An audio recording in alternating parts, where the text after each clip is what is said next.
Welcome back to our Christmas special here on the Bold Existence YouTube channel, where we are reading through the book of Luke throughout the month of December.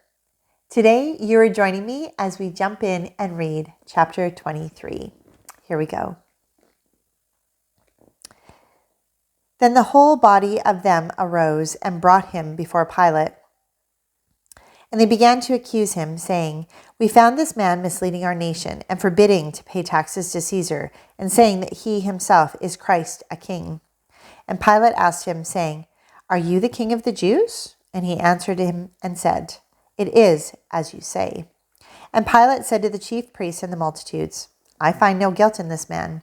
But they kept on insisting, saying, "He stirs up the people, teaching all over Judea, starting from Galilee, even as far as this place." But when Pilate heard it, he asked whether the man was a Galilean.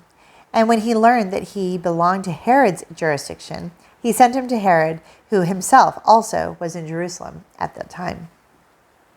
Now Herod was very glad when he saw Jesus, for he had wanted to see him for a long time, because he'd been hearing about him and was hoping to see some sign performed by him. And he questioned him at some length, but he answered him nothing. And the chief priests and the scribes were standing there, accusing him vehemently. And Herod, with his soldiers, after treating him with contempt and mocking him, dressed him in a gorgeous robe and sent him back to Pilate.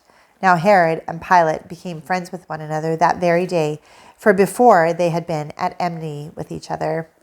And Pilate summoned the chief priests and the rulers and the people, and said to them, "You brought this man to me as one who incites the people to rebellion, and behold, having examined him before you, I have found no guilt in this man regarding the charges which you made against him. No, nor has Herod, for he has sent him back to us. And behold, nothing deserving death has been done by him. I will therefore punish him and release him." Now he was obliged to release to them at least one prisoner. But they cried out all together, saying, "Away with this man, and release for us Barabbas." He was the one who had been thrown into prison for a certain insurrection made in the city and for murder. And Pilate, wanting to release Jesus, addressed them again. But they kept on calling out, saying, "Crucify, crucify him." And he said to them the third time, "Why? What evil has this man done? I have found in him no guilt demanding death. I will therefore punish him and release him." But they were insistent with loud voices, asking that he be crucified, and their voices began to prevail. And Pilate pronounced sentence that their demand should be granted. And he released the man they were asking for, who had been thrown into prison for insurrection and murder, but he delivered Jesus to their will. And when they led him away, they laid hold of one, Simon of Cyrene, coming in from the country, and placed on him the cross to carry behind Jesus. And there were following him a great multitude of the people and of women who were mourning and lamenting him. But Jesus, turning to them, said, "Daughters of Jerusalem, stop weeping for me, but weep for yourselves and for your children. For behold, the days are coming when they will say, 'Blessed are the barren and the wombs who never bore and the breasts that never nursed.' Then they will begin to say to the mountains, 'Fall on us,' and to the hills, 'Cover us.' For if they do these things in the green tree, what will happen in the dry?" And two others also, who were criminals, were being led away to be put to death with him. And when they came to the place called the Skull, where they crucified him and the criminals, one on the right and the other on the left, but Jesus was saying, "Father, forgive them, for they do not know what they are doing." And they cast lots, dividing up his garments among themselves. And the people stood by, looking on. And even the rulers were sneering at him, saying, "He saved others. Let him save himself, if this is the Christ of God, his chosen one." And the soldiers also mocked him, coming up to him, offering him sour wine, and saying, "If you are the king of the Jews, save yourself." Now there was also an inscription above him, "This is the King of the Jews."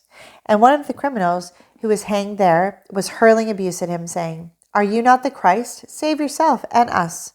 But the other answered, and rebuking him, said, "Do you not even fear God, since you are under the same sentence of condemnation?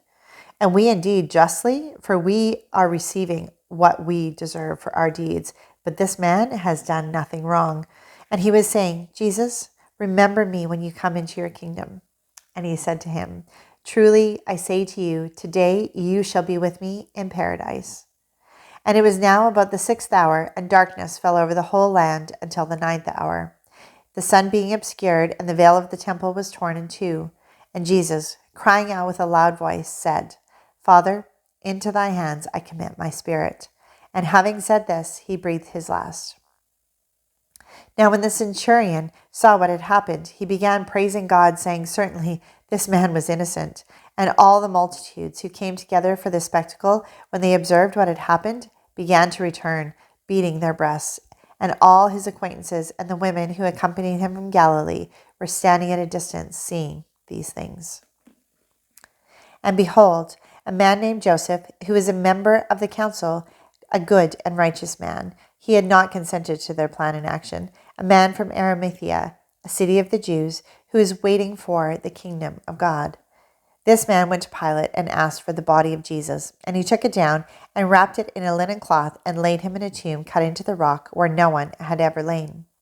And it was the preparation day, and the Sabbath was about to begin. Now the women who had come with him out of Galilee followed after and saw the tomb and how his body was laid. And they returned and prepared spices and perfumes. And on the Sabbath they rested, according to the commandment. Thank you so much for joining us. That concludes chapter 23. It's hard to leave there. It's on a bit of a cliffhanger, but we look forward to having you join us tomorrow as we wrap up the book of Luke and jump into chapter 24. We'll see you then. Till then, be blessed.